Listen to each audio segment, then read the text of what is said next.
उस दिन मैं मंदिर की दहलीज पर खड़ा था, हाथ जोड़े नहीं बल्कि मुट्ठियां भींचे हुए। मैं भगवान से आखिरी बार पूछ रहा था, मेरी गलती क्या है, क्यों तोड़ रहे हो मुझे? लेकिन दोस्तों, मुझे नहीं पाता था कि जिन आंसुओं को मैं अपनी कमजोरी समझ रहा था वही मेरी जिंदगी बदलने वाले थे, बस थोड़ा देर से। मेरा नाम अरुण है और अगर आज आप ये कहानी सुन रहे हो तो यकीन मानिए आपकी जिंदगी में भी वही सवाल चल रहा होगा जो मेरे दिमाग में था। क्यों मेरे साथ ही ऐसा होता है? इसका जवाब इस वीडियो के एंड तक आपको मिल जाएगा और शायद आपकी आंखें खुल जाएंगी। मैं एक छोटे से गांव का लड़का था।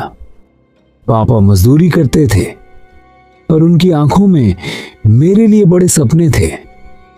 सब कहते थे, अरुण एक दिन बड़ा आदमी बनेगा, पर किस्मत को कुछ और ही मंजूर था। एक दोपहर पापा काम करते वक्त ऊंचाई से गिर गए और यूं सी एक पल ने हमारी हंसती खेलती जिंदगी को अंधेरे में धूप दिया। घर में पैसे नहीं थे, इलाज रुक गया। वो दौर ऐसा था कि मैंने पहली बार भगवान से नफरत करनी शुरू की। मैं रोज मंदिर जाता, पर प्रार्थना करने नहीं, शिकायत करने। अगर तुम हो तो मेरे पापा के साथ ऐसा क्यों किया? दोस्तों, अगर आपको भी कभी लगा है कि भगवान आपका इम्तिहान ले रहे हैं तो एक बार वीडियो को लाइक जरूर कर देना ताकि मुझे पता चले कि मैं अकेला नहीं हूं। एक दिन गुस्से की हद पार हो गई। मैंने मंदिर की मौतरी की तरफ उंगली उठकर कहा, आज के बाद मैं यहां कदम नहीं रखूंगा जब तक तुम मेरी मदद नहीं करते। मैं पैर पटकते हुए बाहर निकला। तभी एक बुजुर्ग ने मेरा हाथ पकड़ लिया। उन्होंने बस एक बात कही, बेटा, अगर भगवान तुरंत सब दे देगा तो इंसान मजबूत कब बनेगा? मैंने उन्हें धक्का दिया और चला गया। मुझे लगा वह कोई पागल है। अगला एक महीना नरक जैसा था। हर जगह रिजेक्शन। घर में खाना खत्म हो गया। मां की आंखों में आंसू सूख चुके थे। उस रात मैं पूरी तरह टूट गया। मैं दोबारा उसी मंदिर गया, पर इस बार गुस्सा नहीं था, सिर्फ खामोशी थी। मैंने कहा, अगर तुम सच में हो तो आज कुछ करके दिखाओ, वरना मैं मान लूंगा कि ये सब धोखा है। तभी वही बुजुर्ग मेरे पास आए। उन्होंने बिना कुछ बोले एक कागज का टुकड़ा मेरी हथेली पर रखा और कहा, कल सुबह यहां चले जाना।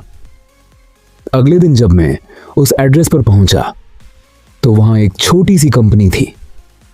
उन्हें एक वर्कर की सख्त जरूरत थी। शुरुआत छोटी थी, पर वह मेरी जिंदगी की पहली उम्मीद थी। दोस्तों, अब जो होने वाला है वह आपको हैरान कर देगा। इससे पहले कि मैं ट्विस्ट बताऊं, चैनल को सब्सक्राइब करके बेल आइकॉन दबा दो, क्योंकि ऐसी स्टोरीज ही हमें हिम्मत देती हैं। मैंने दिन रात एक कर दी। धीरे धीरे पैसे आने लगे। पापा का इलाज हुआ। घर की दीवारें फिर से मुस्कुराने लगी। एक साल बाद मैं उसी मंदिर गया, उन बुजुर्ग का शुक्रिया अदा करने। वो वहीं बैठे थे। मैंने कहा, बाबा, आपने मेरी जिंदगी बचा ली।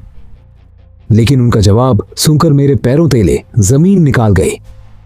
उन्होंने कहा, बेटा, मैंने कुछ नहीं किया। एड्रेस तो बस एक बहाना था। तुम्हारी मेहनत और भगवान का वक्त मिल गए। मैंने पूछा, तो क्या भगवान ने आपको भेजा था? वो बोले, भगवान कभी खुद नहीं आते, वो बस रास्ता दिखाते हैं।